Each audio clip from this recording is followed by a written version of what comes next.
Hello and welcome to Paul and Ted's Talk Time. This is Ted and I'm Paul. Now, some of our viewers may well be aware that recently we talked about the nature of love. Well, today Ted and I thought it would be interesting to perhaps further that talk by looking at the concept of love and other human emotions through the lens of a very well-known Irish poet, W.B.Yeats. Now, I conjecture that many of our viewers might be thinking, well, this sounds boring. Poetry can be very boring, inaccessible, esoteric, unintelligible. And today I hope to, with the help of Ted, take you through a poem which explores the nature of love and other human emotions. Now, the poem, Ted, is called Let Down by the I'm Going to Kill the Dogs. You'll have to excuse the dogs. It's called Down by the Salley Gardens. Salley Gardens. Okay, I've heard of this. You've heard of it. Okay, now, I suppose the first question you might like to ask is, why does Yeats use the word down and not up? Well, down as in down mood or something? Yeah, I think I think he chooses the word down to set the mood of the poem, which is essentially melancholic. Mm-hmm. Now, some of our viewers might be saying, what on earth is down by the Salley Gardens? Well, the Salley Gardens, think of it as a park, if you like, in Ireland. So here we have the first line of this very short poem, which is down by the Salley Gardens, my love and I did meet. Now, my love and I is the introduction of the first relationship, the first theme rather, which is relationships. Now, we don't know who the relationships are. Is it two men? Is it a man? Is it a woman? We simply don't know. But we are being introduced to one of the first themes of the poem, which is relationships. Do you have any questions about Not that? yet. No, it's all pretty good. Okay. Well, I'm going to explain this, and then we can take it from there. Okie dokie. Okay. So down by the Salley Gardens, my love and I did meet. She passed the Salley Gardens with little snow white feet. Now here in the second line, we have a very interesting word which Yeats uses to introduce the second theme of the poem, which is transience. And he introduces that by the word past, which has movement. It's a word which has echoes of movement. She passed the Salley Gardens with little snow white feet. Now, the snow white feet is just an angelic reference to give a kind of virgin-like imagery.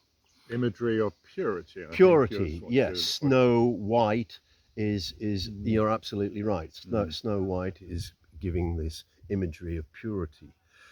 In the third line, Yeats goes on to say, she bid me take love easy as the leaves grow on the tree. Now, I can hear a lot of people asking, what on earth is this about? She bid me take love easy as the leaves grow on the tree. Well, if you can imagine, Ted, that two people are in a park and one of them is saying to the other, I bid you. But it's interesting, he doesn't say, I asked you, I pleaded with you, I begged you. He says, I bid you take love easy. There's some significance there. There is, because what he's driving at here is there's an image starting to form of a character she's talking to. Now, I happen to know that this character is someone young. He's perhaps more immature, less wise than the person who's telling him to take love easy. Why? Well, isn't this what you say to people when they get all sort of I don't know, irrational or... So he loves her and she doesn't love him? Well, We don't know that for sure. Mm-hmm. All we know is that she is saying, she bid me to take love easy. So, It's like the modern day equivalent of that would be take it easy.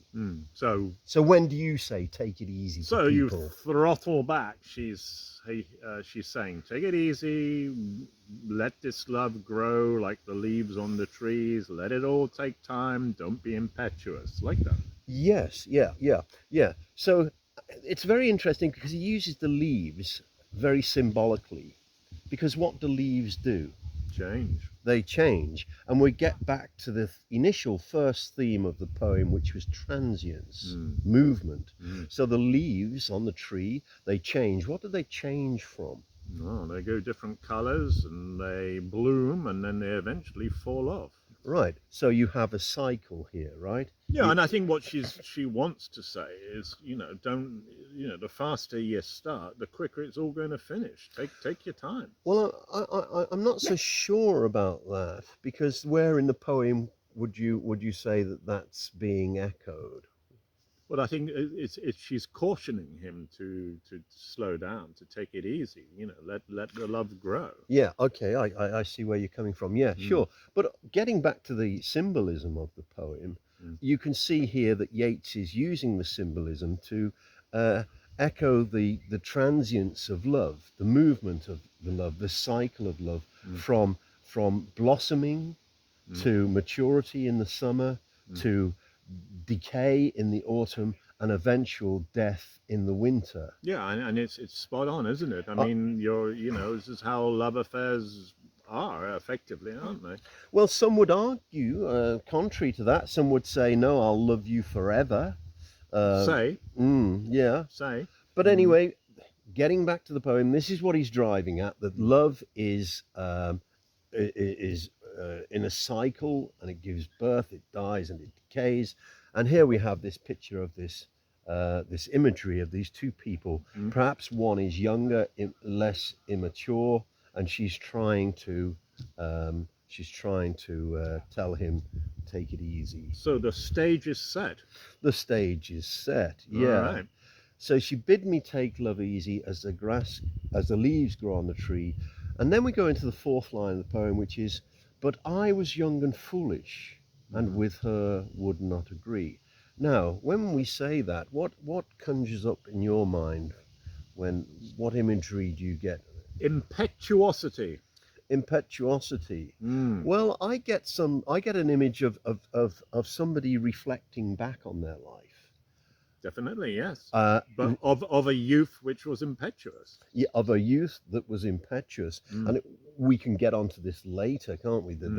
What we do when we're young and perhaps our regrets, because he's obviously reflecting back on this with a sense of remorse or regret and sadness. Unrequited love.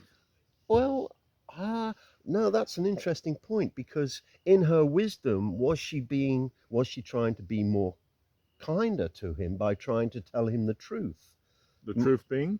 That love doesn't last forever and it will decay and it will die. Yeah, but she asked him to slow it down. No, she didn't. She said, love easy. Yeah, take love easy. I bid you to slow it down. Okay, well, yes. All right. I'll go along with that. So she bid me take love easy, but I was young and foolish, and now I'm full of tears, regret, remorse, sadness. Yeah, because he didn't take, he didn't heed her word. And then we go on to the second line, which is in a field by the river, my love and I did stand. Second stanza. Second stanza. Yeah. And on my leaning shoulder, she laid her snow white hand. So we get this very beautiful imagery of somebody who's downcast. He's perhaps finding it difficult to accept what is being said to him. He's downcast. She lays her snow white hand. You get this angelic imagery again. On my leaning shoulder, downcast. And she bid me take life easy.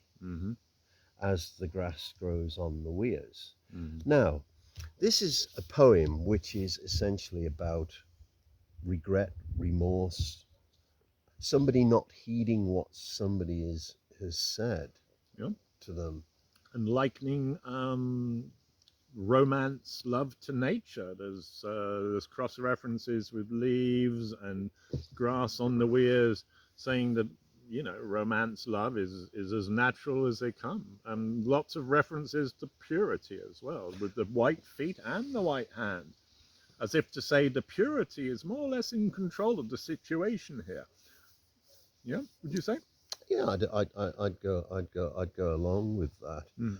Um, I think it's an interesting poem because it kind of explores that kind of blindness that so many youthful people have to Love is love. blind. Love is blind, and we I think it's fair to say so many people experience that in their youth, don't they? Hmm. I mean, what we don't know in this poem is there a big age difference? I really don't know between the One two would guys. think probably not. Yeah, I think this is a girl which he obviously thought perhaps this is a girl who he wants to have as the love of his life. And she said, I'm not sort of ruling this out. I'm just telling you to take it easy, slowly, and let it happen naturally. And that's why there's lots of references to nature. Do you think that there's in love there's always a winner and a No, I loser? think there usually is. Yeah, I don't think there's ever a win-win situation. Very rarely. Yeah, if you're going to run the full cycle. Yeah. Yeah. I don't think so. No. So it's never balanced. It's never equilibrium. Equilibrium. I'm not sure if that's right, but No, I get your meaning. Yeah, is there a balance in the relationship? In various different parts of the relationship, it will become balanced. But overall, if you look at it, you'll say at some point, and we'll take the average boyfriend girlfriend relationship. There's always a time when one would like the other one more than the other, and vice versa. Yeah, but at some point there is equilibrium. Yeah, I think so. Yeah, it's a cycle. I think that's the important thing. well, yeah, I would go along with that, and it's a kind of sad poem as well because it brings home the reality of love that it is transient and it doesn't last forever. Um, Does it have to be sad? I think for me, by its very nature, it is. Mm-hmm. I mean, it's reality is not for me. It's a grim kind of picture, Mm-hmm. whichever way So he's you. looking back. I mean, correct me when I'm wrong here. He's looking back, and is he regretting perhaps? What Well, his actions I was young and foolish, and with her would not agree. I think he's acknowledging her wisdom and uh, his foolishness. and his Mm. foolishness, and so I think it's fair to say Mm. that yes, he is he's kind of regretful, isn't he? Mm. He's not. I don't get the impression that he's bitter. Another human emotion, but Mm. I don't think that comes into play No, but here. definitely looking back and saying that he didn't heed her words, and she did give him the warnings and told him more or less, if he, if they were going to have a romance which was going to blossom, then he was going to have to take it easy, and he was very clear in stating that's not what happened at all, and now he's looking back at it as a something which never was, could have Hmm. been, but never was. Yeah, I think he's regretting not accepting it. Mm. Accepting her wisdom. Bit of self-indulgence there, because I mean now obviously years later it's a done deal, it's all been and gone, and now he's looking back and saying, well, I was foolish. I mean, isn't that sort of you know closing the barn door after the horses bolted a little bit? Can you elaborate on that? Because Well, I mean, I don't actually fully well, understand I that mean, the fact is that expression. now he's reflecting on it. At the time, because of his impetuosity and his youth and whatever other emotions he had going on there, his desire for the girl, it was all far too overbearing for her. And despite her warnings and to I'm not slow so it sure down, if it was but why now? overbearing. Why now, years later? One assumes this is years later. Is he Yeah. now looking back on it and commenting on this? Why would he bother that long Well, after? isn't that human nature What, to self pity? well, uh, I wasn't going to say that, but to Mm. reflect back. a sort of maudlin sort of look back on Well, one's that's life. your opinion, isn't Well, it? it sounds like it, Yeah. like, I was crying and, looking back and No, blah, I blah. don't think he was saying I was crying and I'm feeling all sorry for myself. I think he was just saying, No? no, I think he was just sad that he realizes in his own wisdom, which has matured through the years, that Mm. he made a mistake. Isn't And that self-pity, looking back on things, on how they should have been and feeling sad because they weren't? I mean, isn't that a sort of a so self-indulgent what is feeling? he expected to do then? Because he obviously had a lot of affection for this person. Yeah. Can he not look back? Yeah, I think he can, but I think he also has to accept that, he missed a chance when it was there, and now looking back on it and feeling sad, this is a self-indulgence. Nobody else is interested in this. I mean, he can write about it, or in this case, in fact, this was a ballad, a song. But to look back on it and to sort of say, well, fool was I, pity me. I mean, this is self-indulgence. Yeah, and I'm not saying that's a bad thing, because I'm sure we all do it, and a lot of our viewers are students and young lads and lasses, and they will go through this cycle of romance, and maybe in the future some will look back and think, oh, got that wrong, or whatever. Well, I'm sure that a lot of them can relate to that feeling of no, this is the Mm, girl for me. I'm going to love you forever, sure. and Yeah. I'm not going to listen to anybody Mm, because I love you. mm, And they blanket it all out, mm, and mm, and this is where you get I was young and foolish, and with her did not agree. mm, So the stubbornness creeps in, mm. the blanketing of listening to other people. How often did you hear your parents say, when you're older you'll be like this? And They said I was going to lose my hair. I never listened to that. well, Yeah. so did they with mine, and evidently they were right, but never mind. um, but yeah, I was thinking about that today, about the times when um, Dad would say, in a few years, you'll blah, blah, blah. You never listen. Mm, mm, So, you young lads out mm. there, you better start listening. Yeah, not necessarily to No, us. no. No, but I mean, it's very good, Paul. I mean, and it's nice of you to pick a good short poem, because a short poem, we're able to analyze in our given time, and yes, and there's lots of things you can bring up from it, and also I think the important thing here is don't be scared of poetry. I mean, it's something you actually can tackle. It's something you can actually get your teeth into a little bit. Yeah, I was very fortunate.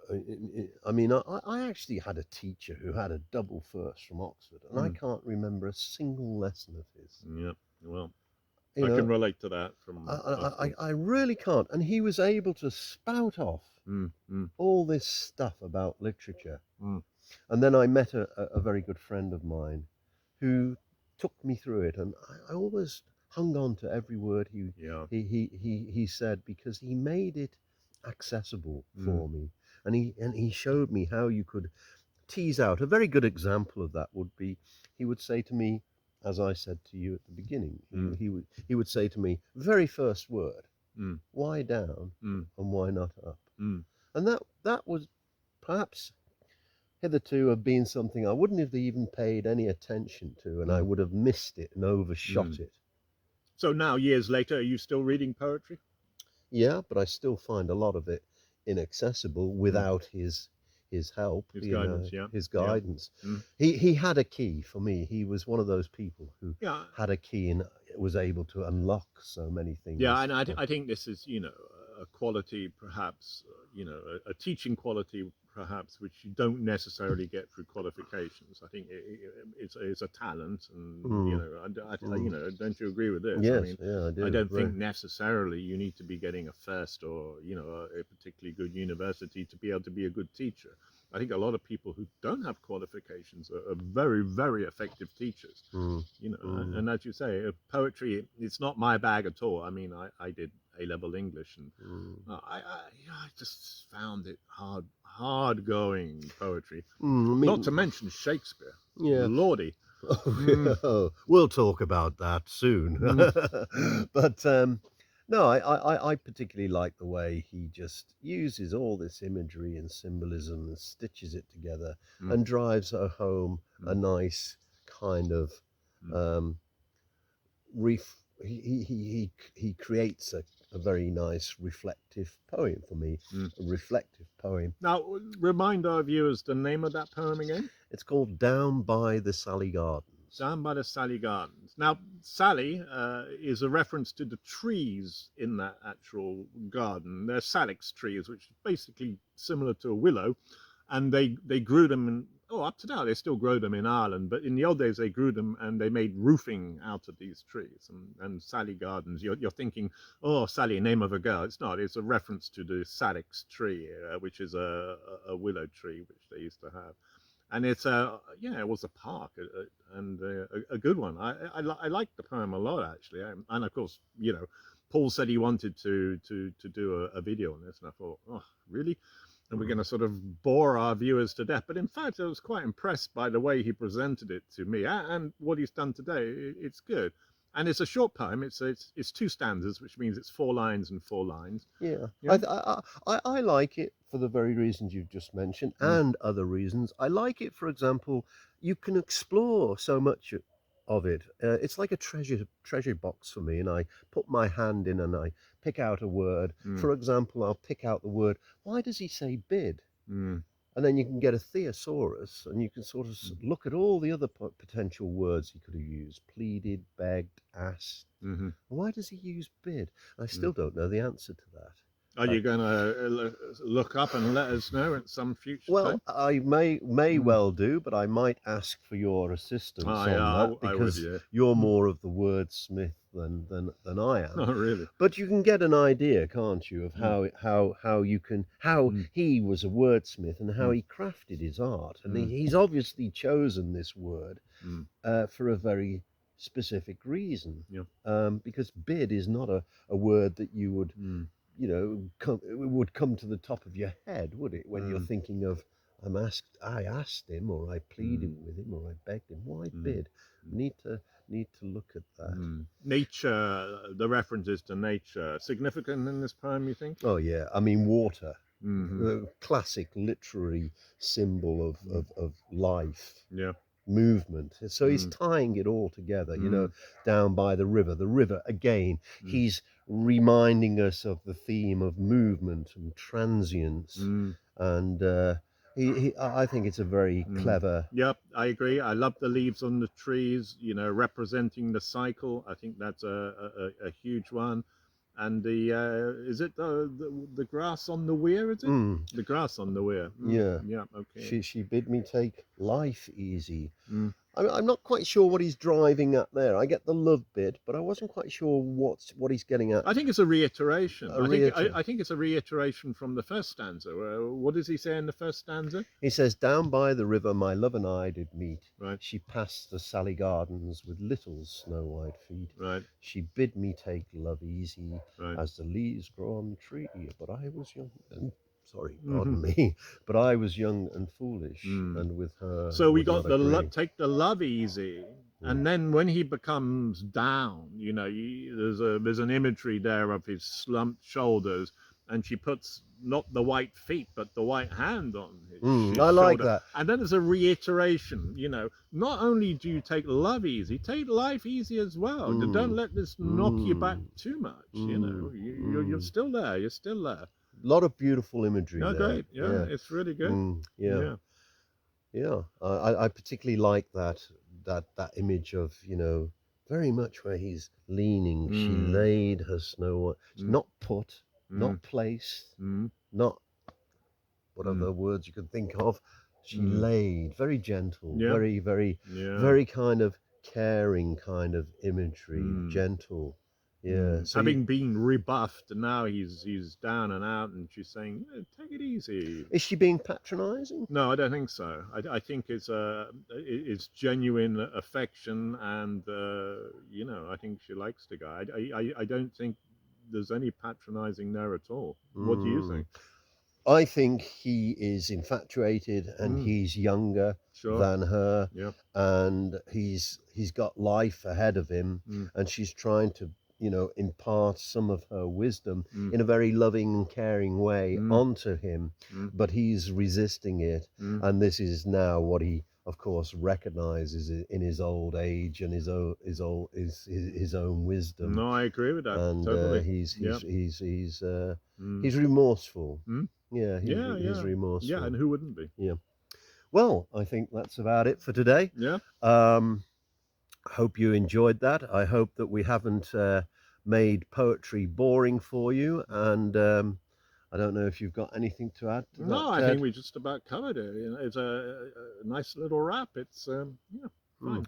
Well, let us know your thoughts if you've got any thoughts that you'd like to comment on Yeats's poem Down by the Salley Gardens and the human emotions that it evokes for you. Mm-hmm. And Please like and subscribe, and we've got more videos coming up in a short time. see you soon. Bye.